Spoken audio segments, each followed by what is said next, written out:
नमस्कार। Ashwini Rana, founder voice of banking. आज 24 मार्च और 25 मार्च को 2 दिन बैंकों की राष्ट्रव्यापी हड़ताल होने वाली थी, लेकिन 21 तारीख को वो हड़ताल वापस हो गई। अगर ये हड़ताल होती तो 22 की शनिवार, 23 की रविवार, 24 हड़ताल, 25 हड़ताल, 4 दिन अगर बैंक बंद रहते तो ग्राहकों को कितनी परेशानी होती। इसलिए इस हड़ताल के बाद सबसे बड़ी अगर राहत मिली है तो वो ग्राहकों को मिली है कि उनके लिए मार्च के आखिरी हफ्ते में, जबकि क्लोजिंग का समय है, वो बैंक खुले होंगे। बैंक प्रबंधन के लिए भी बहुत बड़ी राहत है, सरकार के लिए भी बहुत बड़ी राहत है। लेकिन मुद्दा ये है कि किन लोगों के लिए ये हड़ताल जो है एक आफत बनी है। जी हाँ, इसी पे बात करेंगे कि क्यों ये हड़ताल इतना बड़ा मुद्दा बनी, बैंक कर्मचारियों और अधिकारियों की एक आशा बनी, लेकिन उसकी किस प्रकार से हवा निकाली गई और उसको वापस ले लिया गया। जी हाँ, मुद्दा यदि वास्तव में कर्मचारियों के हितों की बात का हो और उसको लड़ा जाए और अंतिम क्षण तक लड़ा जाए, तो उसमें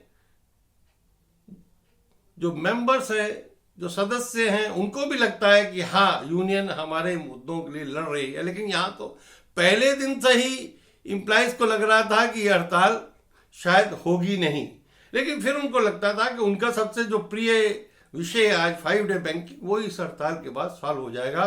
क्योंकि 1 साल पहले जब वेज सेटलमेंट हुआ, उसमें कहा गया कि 6 महीने में 5 डे बैंकिंग को सरकार से मंजूरी दिलाकर और उसको जो है अनाउंस कर दिया जाएगा। लेकिन 1 साल से ज़्यादा हो गया, उसके ऊपर कोई बात नहीं। बाकी बचे रेजिडुअल इशू के ऊपर कोई बात नहीं।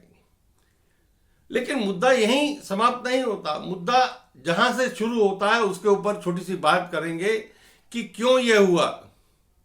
11 दिसंबर को यूनाइटेड फोरम की चेन्नई में बैठक होती है, क्योंकि उस समय यूएफबी का कोई कन्वीनर नहीं है, नया कन्वीनर आना चाहिए। हर व्यक्ति, हर संगठन चाहता था कि उनका कोई कन्वीनर बने, और आईबॉक के जो महामंत्री हैं श्रीमान रूपम, वो भी चाहते थे। लेकिन वहां सहमति नहीं बनी, तो उनको बहुत बड़ा झटका लगा कि सबसे बड़ा संगठन होने के बाद वो यूएफबी के कन्वीनर नहीं बने। तो उनको लगा कि मुझे अपनी ताकत जो है बैंकिंग में दिखानी चाहिए, और उन्होंने अपनी कमेटी मीटिंग की, उसमें डिसीजन लिया, और 6 तारीख को आईबॉक ने कहा कि हम ऑल इंडिया स्ट्राइक पर 2 दिन की जाएंगे। अब जब आईबॉक हड़ताल पे जाता है तो एआईबी को भी लगा कि भाई ये तो बड़ा मुश्किल हो जाएगा, आईबॉक जाएगा और हम उन्हीं मुद्दों के ऊपर हम अपने मेंबर्स को क्या कहेंगे। वैसे ही एनसीबी को लगा, यानी तीनों जो मेजोरिटी यूनियन, उनको लगा कि हमें मिलकर कुछ करना चाहिए।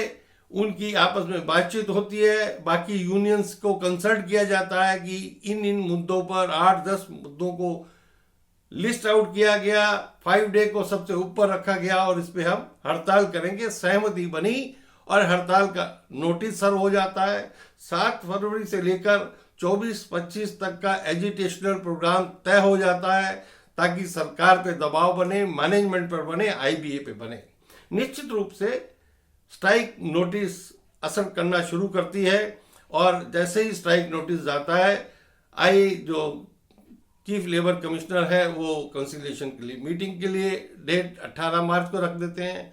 वही 14 तारीख को आईबीए भी रेजिडुअल इश्यू पे बात करने के लिए बुला लेती है। लेकिन पहली बार हुआ क्योंकि यूएफबी का कन्वीनर नहीं है, इसलिए सभी 9 संगठनों को अलग अलग पत्र गए, सबको बुलाया गया और वहां पर चर्चा हुई कि सिर्फ चर्चा होकर वो मीटिंग खत्म हो गई कि हाँ, इसके ऊपर हम चर्चा करेंगे, इसके ऊपर हम करेंगे।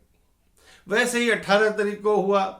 अब 9-10 जो मुद्दों के ऊपर हड़ताल थी, उनमें से कुछ शॉर्ट लिस्ट किए गए। उसमें 5 डे बैंकिंग सबसे अहम मुद्दा था, उसको रखा गया कि अगर ये हो जाता है तो हड़ताल वापस हो जाएगी। 18 तारीख में फैसला नहीं हुआ। फैसला 21 तारीख के लिए कंसिलिएशन चली जाती है, 21 को दोबारा मीटिंग होती है। लेकिन ये लगता है कि ये सब दिखावा था, क्योंकि हड़ताल करनी नहीं थी, लोगों को सिर्फ ये दिखाना था और एआईबी को पर्टिकुलर दिखाना था कि सिर्फ आईबॉक आप ही नहीं है, एनसीपी आप ही नहीं है, हम भी ताकत रखते हैं और हम मिलके लड़ रहे हैं। और मिलके अगर 3 लड़ते और बाकी 6 नहीं लड़ती तो उनको लगता है कि भाई यूनाइटेड फोरम जो है वो ब्रेक हो गया, टूट गया, वो अनडिवाइडेड है या डिवाइडेड है, तो इसलिए उनको भी साथ में जोड़ा गया। जो बाकी 6 संगठन है वो भी जुड़े और एक अच्छा एजुटेशनल कार्यक्रम चला, धरना भी हुआ, बैज वीरिंग भी हुआ, डेमोन्स्ट्रेशंस भी हुए, जिंदाबाद मुर्दाबाद भी हुआ। और जो सदस्यों का जो एक्सपेक्टेशन लेवल बिल्कुल पीक पर था। उनको लगा कि बस अब आईबीए और गवर्नमेंट जो है 5 डेज दे ही देगी, लेकिन रिजल्ट नील बटा नील और हम खाली हाथ वापिस आ गए, सिर्फ अपनी ईगो को सेटिस्फाई करने के लिए कि मैं बड़ा के चक्कर में जो बैंकों के कर्मचारी अधिकारी सदस्य थे उनको एक बहुत बड़ा झटका लगा। तो अब सदस्यों को, कर्मचारियों को सोचना चाहिए कि कौन सी यूनियन क्या वास्तव में उनके हितों के लिए लड़ रही है या अपनी एग्जिस्टेंस के लिए लड़ रही है। अब इसमें एक और झोल है जो कि आम कर्मचारी को, अधिकारी को समझ नहीं आ रहा। वो सबसे बड़ा है कि जो डीएफएस ने इस बार एक ट्रांसफर पॉलिसी का ड्राफ्ट बैंकों को दिया और कहा कि इसको अक्षरशः पालन किया जाए और रिपोर्ट किया जाए, वो भी आईबॉक हो, एनसीबी हो, एआईबी हो, यानी मेजॉरिटी यूनियन का सिर दर्द बना। क्योंकि जो नेता वर्षों से प्रोटेक्टेड होकर एक एक जगह पर बैठे थे, उनकी ट्रांसफर नहीं होती थी। आम मेंबर जो है वो हर 3 साल के बाद कभी कहीं वो ट्रांसफर होता रहता था, पिसता रहता था। तो सबके लिए एक पॉलिसी बनकर जब तैयार हुई तो इनको लगा कि ये तो हमारी दुकान ही बंद हो जाएगी, क्योंकि प्रोडक्शन खत्म हो जाएगी और हम और आम जो मेंबर है वो एक लेवल पर आ जाएगा। तो वास्तव में मित्रों झोल यही था। बाकी हड़ताल के सिर्फ मुद्दे थे, लेकिन बैंकों की मैनेजमेंट के साथ इसको सेटल करना था, लेकिन दिखावा कुछ और था। इसीलिए रिजल्ट नील बटा नील हुआ। अपनी ईगो में और अपने हिडन एजेंडे को पूरा करने में हो सकता है ये मेजॉरिटी यूनियंस कामयाब रही हो, लेकिन पर्टिकुलर यूनियंस के लिए एक बहुत बड़ी आफत है कि वो क्या जवाब दे मेंबर को कि क्यों हड़ताल वापस ली। हालांकि कहा जा रहा है कि हड़ताल वापस नहीं, डेफर हुई, बाद में फिर अभी वो मुद्दों के ऊपर चर्चा होगी, लेकिन ऐसा कभी होता नहीं है। इसलिए बैंक कर्मचारी अधिकारियों के साथ मेरी सहानुभूति है, लेकिन कम से कम वो सोचें, समझें और आगे से जब भी कभी कोई यूनियन इस प्रकार का एक्शन में जाती है तो उसके पीछे क्या हिडन एजेंडा है उसको जरूर समझें।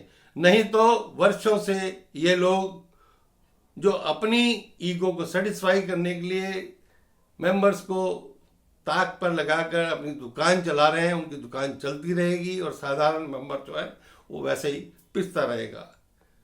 मेरी ये वीडियो अगर अच्छी लगी हो तो कृपया लाइक करें, शेयर करें और चैनल को भी सब्सक्राइब करें। और जिनको मेरी बात से कुछ आहत हुई हो तो वो भी मुझे माफ़ करें। मुझे किसी को भी इंडिविजुअल कोई टोंट नहीं कसना था, ना ही कोई अटैक करना था, लेकिन जो वास्तविकता है वो वास्तविकता रखने की मैंने कोशिश की है। नमस्कार।